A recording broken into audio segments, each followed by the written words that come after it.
What's up? Hope you're very well. Welcome to the off season. Hope you're very well. Today we're just gonna pick up the camera and just fucking talk. I said to myself that I was gonna give myself like a couple of weeks where I was just like YouTube free, and I didn't like it. I really didn't like it. I like the YouTube struggle. You know, for me to get to 900 subscribers over the last like 3 years has been a fucking grind. It has. But I love it. I love the grind. I don't like grinder, but I like the grind.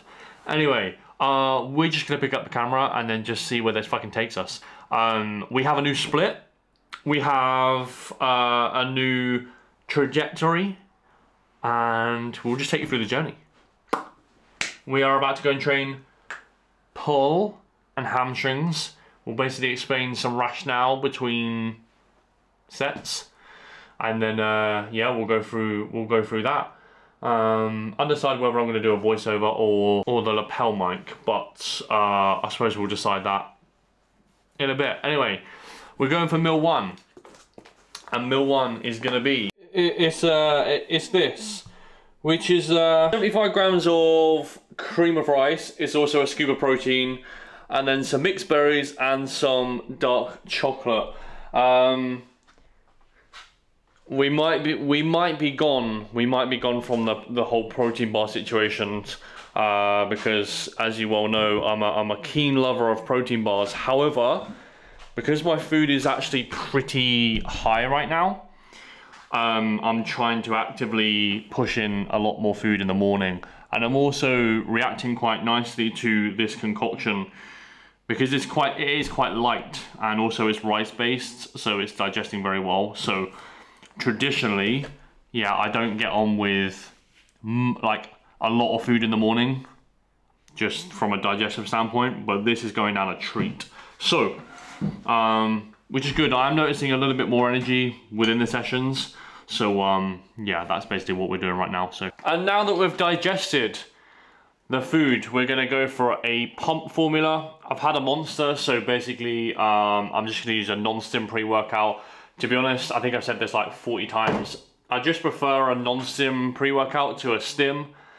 Just from the simple standpoint of I just crash like fuck no matter what pre-workout I take. So I tend to just take the non-stim version.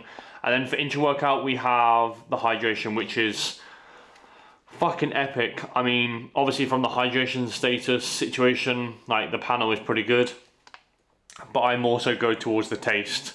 So yeah, also Ghost, if you're watching, fucking sponsor me.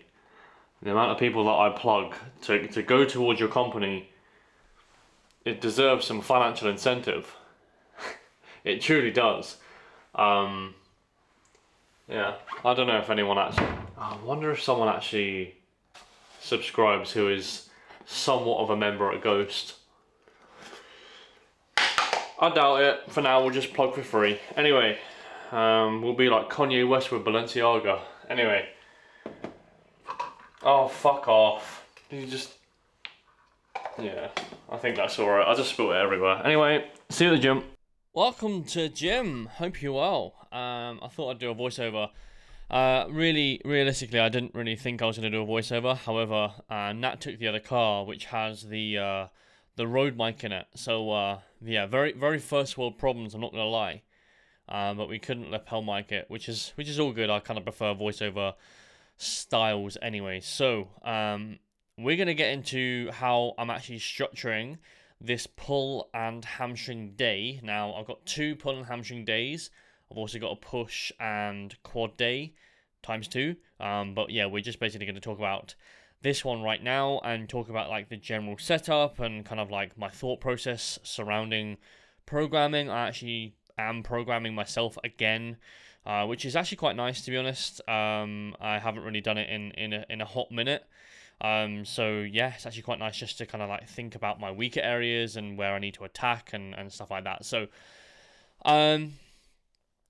first of all, it's going to be a lat pullover. You kind of see this variation in place. To be honest, this is going to be a potentiation for a hinge. I always find with hinges, the first thing to realistically fail for me is actually not my hamstring or my erectors.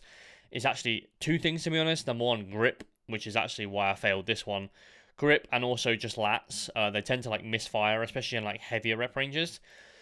So I've decided to push in like a potentiation set before my RDLs. Now, the reason why I've gone dumbbell pullover is quite simply, it's actually how I feel my lats. I can't feel my lats with something like a kind of a rope pullover or something else like that. I never have. Just super weird. But if you want to give the variation at the start a try and tell me how your lats feel, please do, because yeah, it's a game changer, especially in the lengthen position, and we know the studies on the lengthen position right now. So yeah, very nice, very gnarly.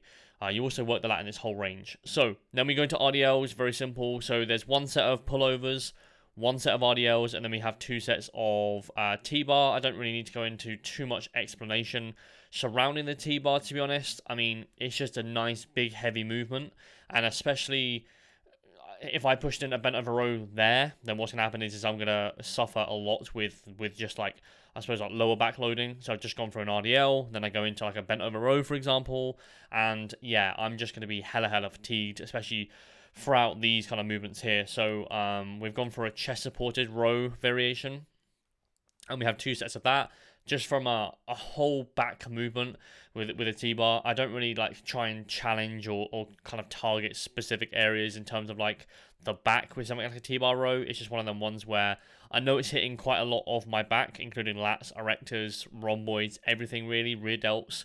So it's one of them ones where I'm trusting that it's hitting everything, and then just basically ripping and then going. That's pretty much it. Then we move on to an SA pull down. To be honest, I did toy around with this one, whether I should put it in or not.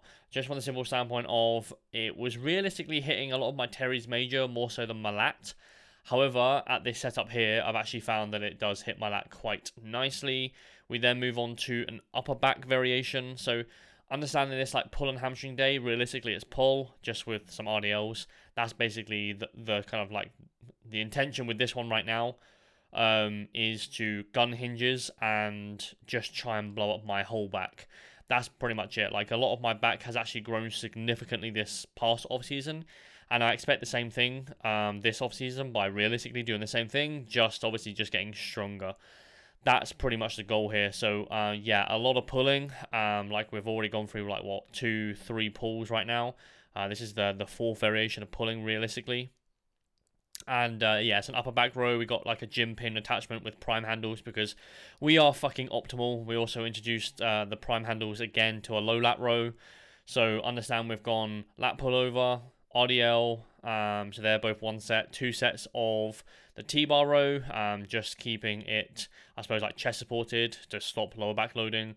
Then we go into an SA pull down, which is again just isolating the lat and teres major, to be honest. I think it's impossible not to really hit or to isolate the lat without hitting the teres major. I think it comes as a package.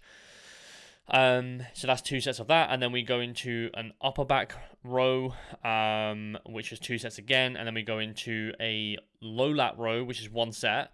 And then you'll notice here, I actually kind of complete the set. I'll then go into a reverse drop set, which is something that I had done in the off season prior and worked very well. So yeah, this is basically just almost like a reverse drop set where instead of a drop set, you would obviously reduce the load and then rep out. This is basically the opposite, hence reverse drop set. So basically you then load up and then do some like lengthen partials.